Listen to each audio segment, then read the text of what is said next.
Welcome to Mind Shift Power Podcast, a show for teenagers and the adults who work with them, where we have raw and honest conversations. I'm your host, Fatima Bey, the Mind Shifter. And welcome, everyone. Today we have with us Shawnti Refuge. She is from Houston, Texas. She's a mental health coach and an author. Now, if you recall, you have heard her on here before, and she's back again. This woman is full of a whole lot of things to talk about, and so we're going to talk about modeling relationships in our homes, and such a big topic. I'm having this episode today because I truly believe at least, and I think that this is a conservative number, at least 80% of you are affected by this topic. And some of you don't even recognize it. You might recognize it after today. And for some of you might recognize what has happened to you, and others will recognize what you're doing and hopefully make some positive changes. So how are you doing today, Shawnti? I am good. How are you? Good. So I like to dive right in, as you know. Tell us, what did you see in your household concerning relationships growing up? I saw my mom, through a span of my childhood, I saw her with different men. So there was no steady relationship. And the ones that lasted a little longer than a few months, those were the ones where she was being domestically abused. Okay. So you got to watch domestic abuse happen and instability. Right. I'm just giving them principal names. Mm-hmm. So how do you think that affected your life? I grew up saying I will never get married. If this is what marriage is, I don't want it. And I used to say that all the time. I never had any intention on getting married. Now, was she ever married to any of them? She was married to my dad, but they divorced when I was 2. So of course I don't remember that. Right. But her second marriage, that's the one who abused her. And then they got a divorce eventually. And then her third marriage, I think she married him when I was like 19. And it wasn't a good marriage either. So yeah, it turned me completely off on marriage. So what made them not good marriages? Well, the second one, because he beat her ass. That's obviously not what marriage is about. What about the third one? The third one, he wasn't violent, but he wasn't no good. Mm-hmm. Go out all night, stay out, don't come back. I can hear her screaming and crying. Where you been? Trying to whisper, but we can hear you. This is a little house. Right. And he did not try to establish any relationship with me and my little sister. Okay. But when they had their child, my baby sister, it was, of course it was all about her because that was his only girl. But essentially we got treated like shit. Oh, that's too bad. So what I'm hearing, what I'm drawing out from what you're saying, is there was a lack of respect when it comes to relationships and what was modeled before you. You saw your mother being disrespected, first physically and then otherwise, just basically disrespected. Right. But staying in a relationship where she wasn't respected. Right. You saw that there was, that father figures did not care about you. Mm-hmm. Well, correct me if I'm wrong. Especially the last one. Now, the other ones, like my middle sister's dad, he was great. I used to tell people he was my dad, but my mom never married him. Okay. So, the only, from what I understand, the issue they had was that he was not stable financially. Oh, okay. So that ended that. Yeah. Finances matter, so but he was great with us. Okay. So you did have one example of a father figure treating you correctly. Mm-hmm. Okay, well, that's good. Now, let's talk about, we understand that there was lack of respect. Something that you learned growing up was accepted. Mm-hmm. Frequently changing partners, something you learned growing up that was accepted. Yes. She used to move these people in, and I'm like, who is this? It was no like, hey, this is my boyfriend, Joe. Nothing like that. Okay. So there was a large disconnect as well. Yeah, she was just moving motherfuckers in and like, he's here. So yeah. Oh wow. Wow. Unfortunately, she's not the only one like that. There are people listening right now. They're like, "Yep, I know somebody like that," or "That was me." You know, that's reality for a lot of people, not just you, and that's why we're talking about it. Yeah. Tell us, how do you feel growing up and seeing that affected your life? It made me not want to go home. That's why I was always somewhere else. I was at my grandmother's house. You know, my grandmother and grandfather, they were together until the end.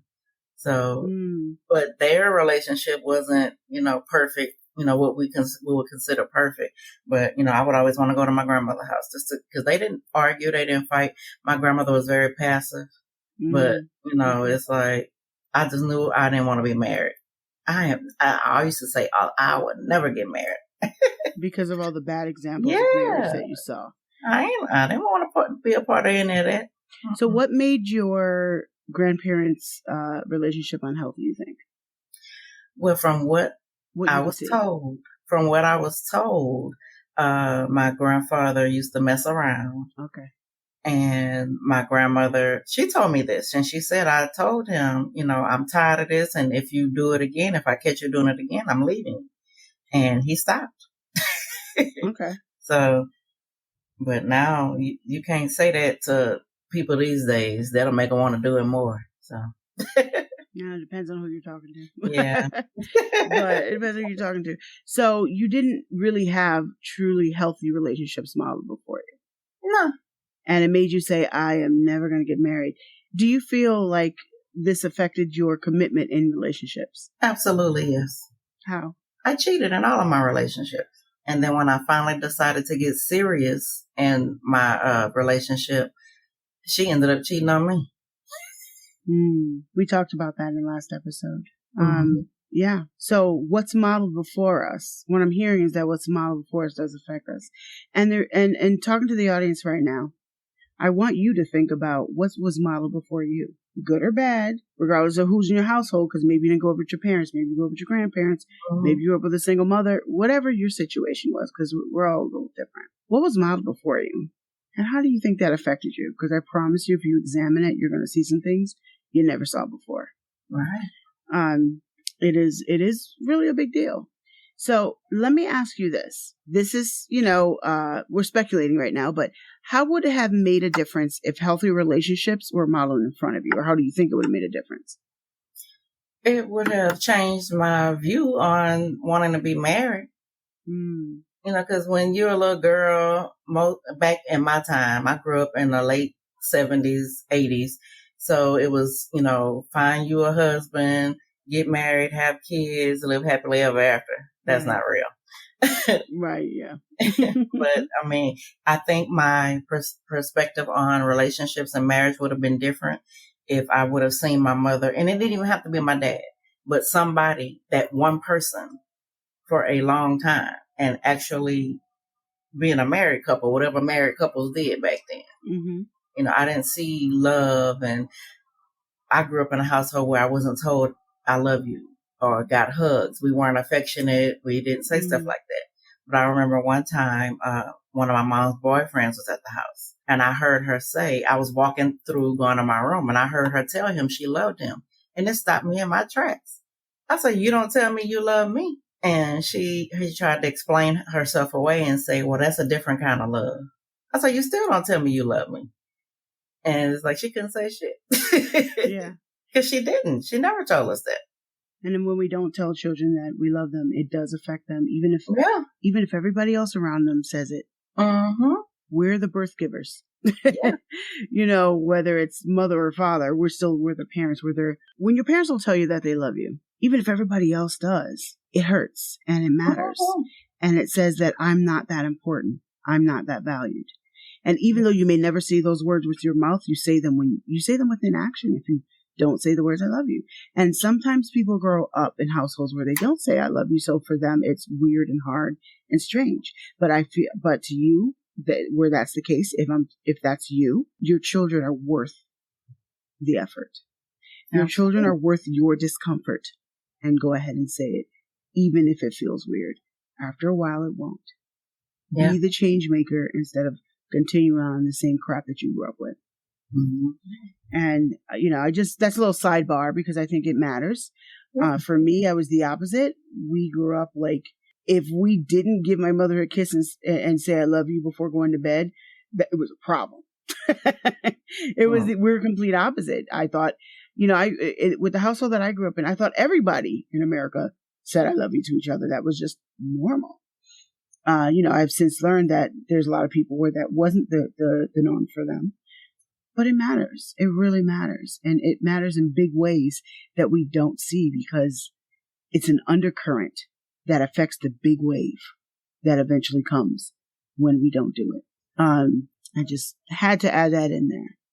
So you feel like if you had healthy relationship model before you, you'd feel different about marriage and you'd be more serious about commitment. Yes. Well, that's where you were because you've since made a lot of personal changes. So that's where you were. That's not where you are now. And we're going to talk about that in a minute. But where you were before recently was, or really growing up in early adulthood was, I ain't committing to nobody because that don't work. Yeah. And that's what you saw before you. Yeah. And this is true regardless of what race you are. There are people of every race, every ethnicity, every color, every financial status, social status, blah, blah, blah, name a detail. Right. You're going to find this across the board with a lot of people who had bad things modeled before them. Some people had parents that didn't communicate and didn't actually act like they loved each other. They were just in a committed relationship and they had some money and some kids popped out. And that was the end of it. And that's an unhealthy environment as well. Exactly. So that's a really unhealthy environment. And I'll add this too. I will say that for me, my parents they got divorced when I was like 8. So, I was born into the standard American family. They, met in college, they got married, bought a house, had a beautiful baby girl, which was me. Yeah. So, and they had children, etc. And then by the time I was 8, they were divorcing. The good thing I will say about my mother growing up was the opposite of some of what you were saying. Mm-hmm. She didn't just bring men home all willy-nilly. Mm-hmm. And my mother was absolutely gorgeous. She was a model. And there was men after her all the time, but she was never one to respond that much to them. Mm-hmm. She didn't put herself out there like that. So she just didn't bring home random men, and if she did bring someone home, they were in a relationship for a long time or the rest of her life. She's now married to an absolutely wonderful man, my stepfather. But I'm grateful that I did not have, there's a lot of things that were missing, but the things that weren't there is I didn't have a mother who brought home men out willy-nilly. And I'm grateful for that. And I'm not saying that for you, those of you listening, I'm not saying that to put anybody down, but I'm saying that I'm drawing the contrast between the two of us because we grew up with very different households. Mm-hmm. And even though it wasn't as bad in some areas, some of what I grew up with, she probably didn't, so we all have different details. And they're all in different levels. For you listening, you have to decide what bits and pieces go with you, what bits and pieces have influenced you. Because some of that might help you figure out how to fix the relationship you're in right now. I'm just saying. Now, let me ask you this, Shawnti. Mm-hmm. We talked about unhealthy relationship modeling growing up. Do you feel you are able to have a healthy relationship now? Yes, I have one now. Depending on what your definition of healthy is. Because healthy to you might not be healthy to me.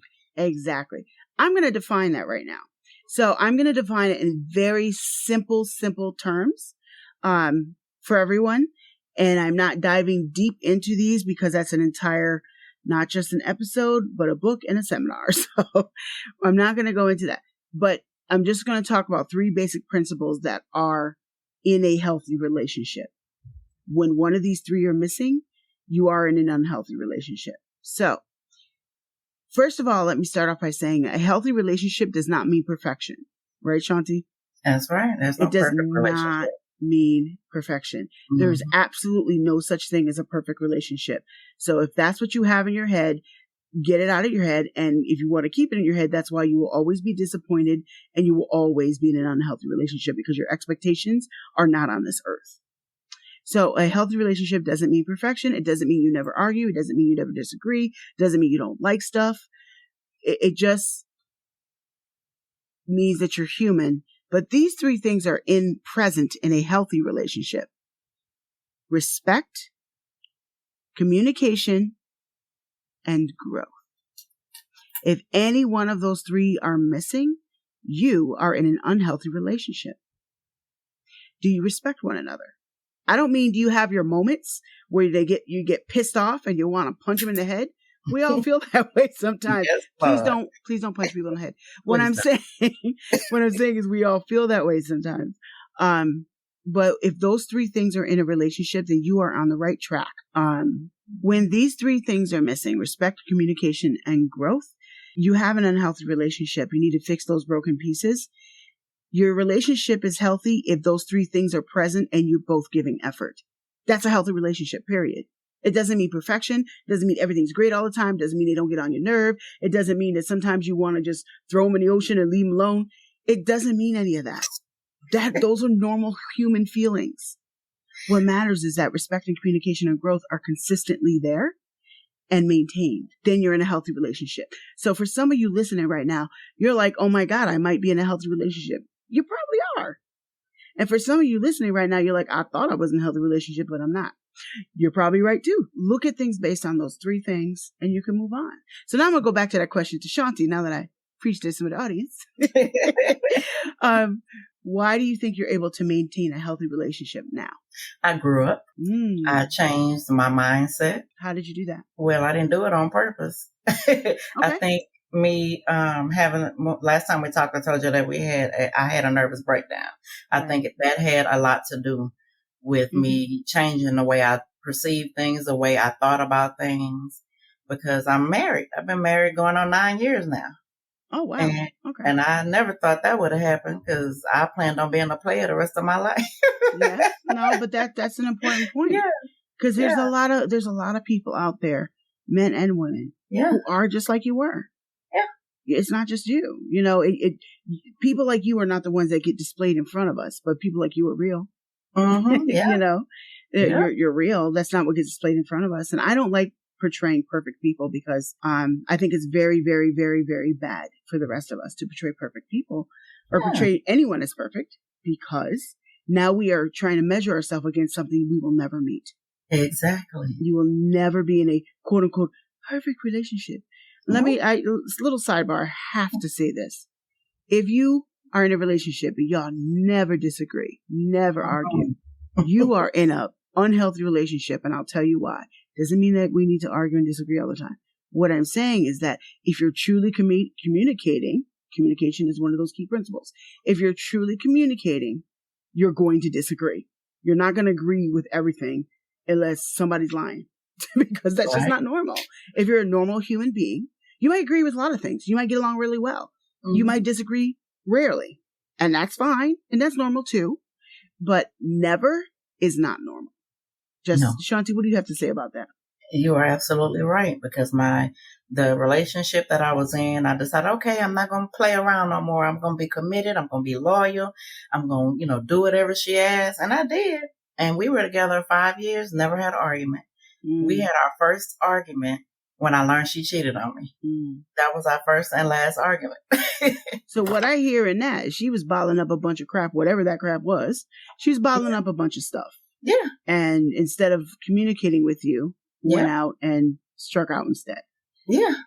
And that happens. That happens a lot.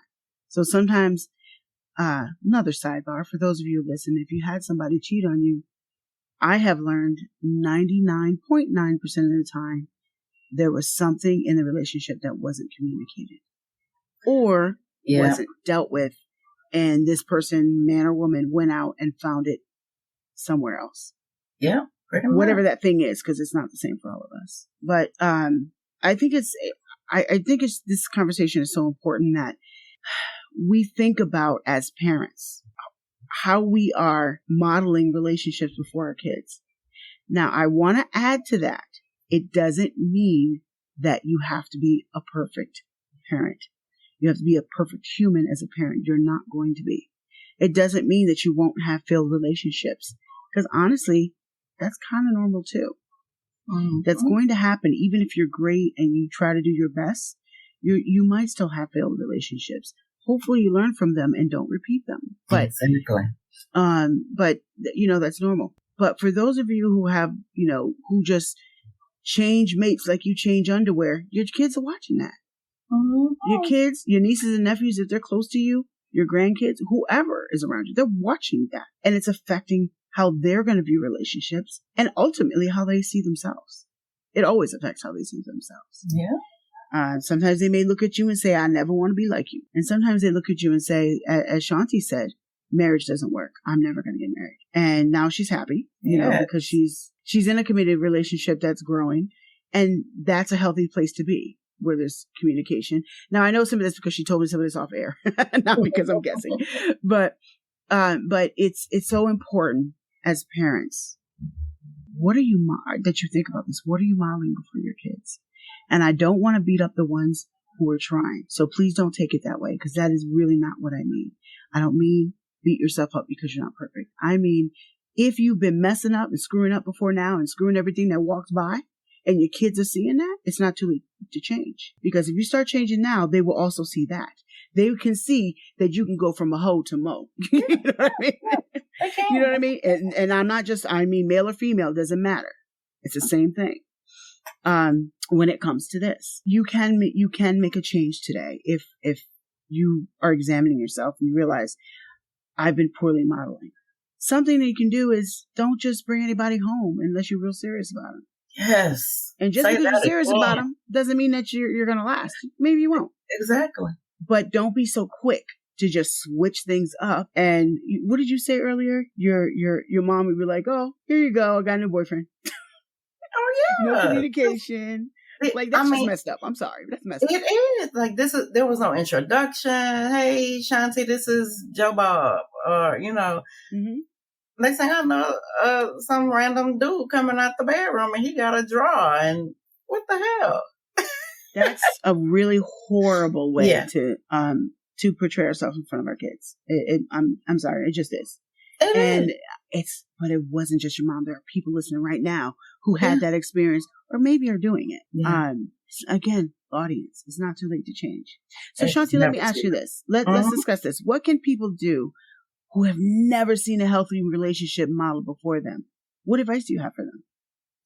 My advice would be to seek out a married couple around your age or older, preferably a little older, who's been married for longer than 5 years. Excellent advice. Seek them out. Why is that good advice though? Because it's like having a mentor. If you've never seen it growing up, how are you going to know what it is? I mean, a lot of people, we watch too much TV. And TV makes us think that this is what it's supposed to be like. This is the kind of family I want. This is the kind of wife I want to be. Mm-hmm. And if we don't have those examples in our real lives, we're going to turn the TV and think that's real life when it's not. You can't resolve an issue in 30 minutes like it does on, sitcoms or whatever. Yeah, right. But, if you're in church, find you a couple in church. Elders who not too old, because when you go too old, they be on that old school stuff, and a lot of us aren't with that. But somewhere around your age, who's been married a long time, and talk to them, ask questions, and if they're not open, don't even bother. But find you a couple that is open to answering questions about their marriage. Or if you can't find one, go to couples counseling, go to couples therapy. Yeah. That's if you want to, develop that growth in your relationship and communication. Right. And respect in your relationship. If this is the person you want to be with and you can see yourself, growing old with this person, then you go get some mentors. You can't do it by yourself, or you're going to do it the wrong and the hard way when it could be so easy by just seeking help.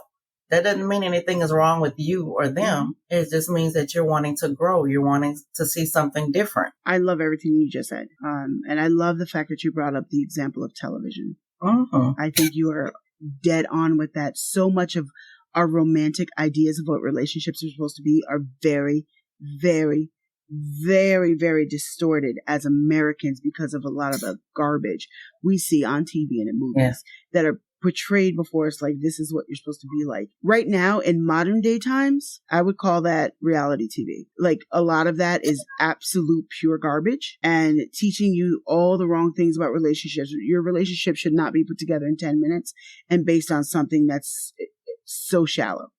And, but a lot of people think that that's, okay, because that's the garbage that's portrayed before us. But yeah, I love that idea of get yourself an older couple who's been together for longer than 5 years and find out what makes that work for them. And you know what I like about that advice as well? When you do that, I find that 100% of the time, it does something to the couple you're talking to also. Because you can't, as a couple, have that conversation with a youngin', right? with someone younger, pretty much, without actually examining your own relationship. Exactly. And sometimes you realize, oh my God, we're doing this right. And sometimes you're like, well, we need to work on that. But I find most of the time you get a little bit of both. What's good about your relationship? What's bad? All of that is good. That is self-examination is excellent. So when you do that for a couple, your chances are you don't realize it and it may not say anything in front of you, but you're probably doing something for them too.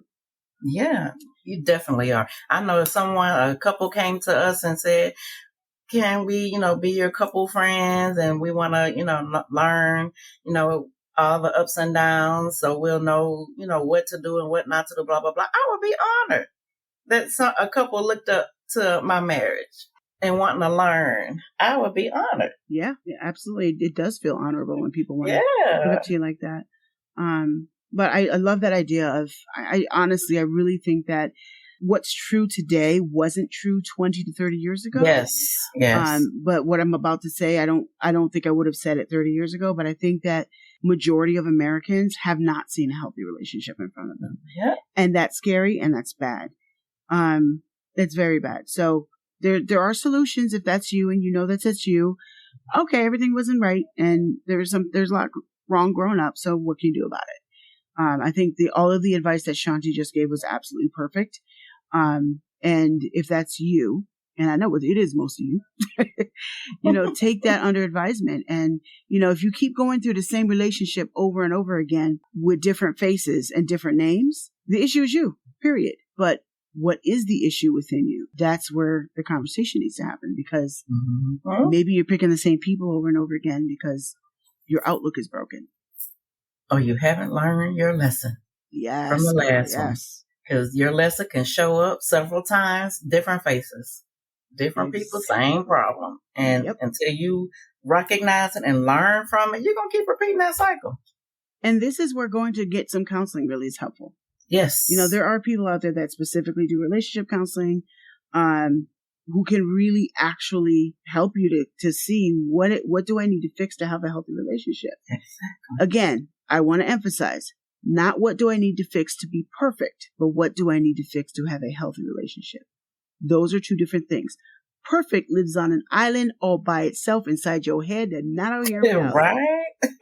Perfect has parties all the time inside your head, but it doesn't exist out here in reality.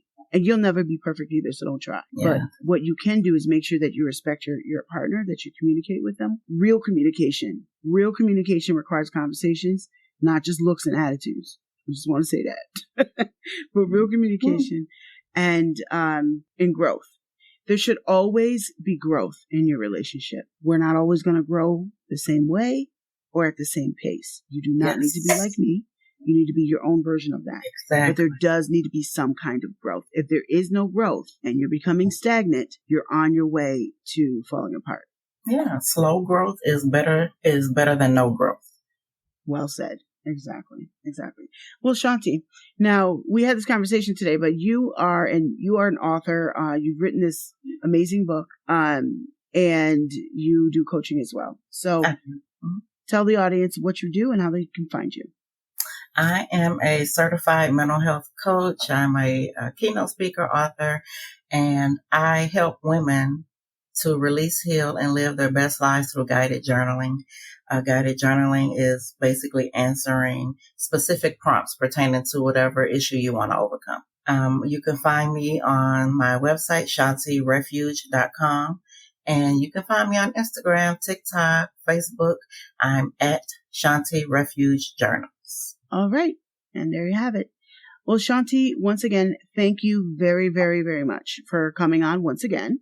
It's always a joy to talk to you. There are 942 more topics we could talk on because you are a plethora of wisdom and experiences. And I really think that more people should listen to what you have to say because there's too many people in America that can relate to you. I know. And I'm going to keep talking. Good. And keep sharing. I'm not quitting because I know it's somebody that needs to hear, about anything I have to say regarding, taking care of your mental health and being your best you. Despite your past. Your past doesn't define you. And not a fluffy sugar-coated mental health, but real stuff. Oh, no, I don't sugarcoat. I come for you. I love that. All right. Well, once again, Shawnti, thank you for coming on, and we'll talk soon. Thank you, babe. And now for a mind-shifting moment. Today, I want you to do some self-reflection.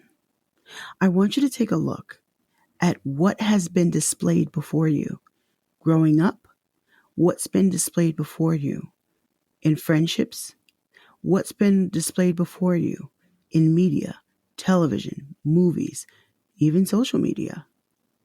When it comes to relationships, what have you seen?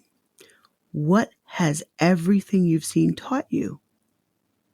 And then I want you to take those things and say, okay, how has this affected how I have relationships now?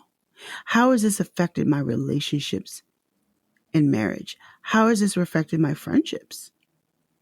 How has this affected my not having relationships because of fear?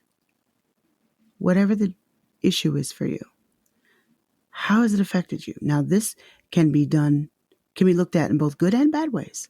Maybe you had some excellence displayed before you. Wonderful.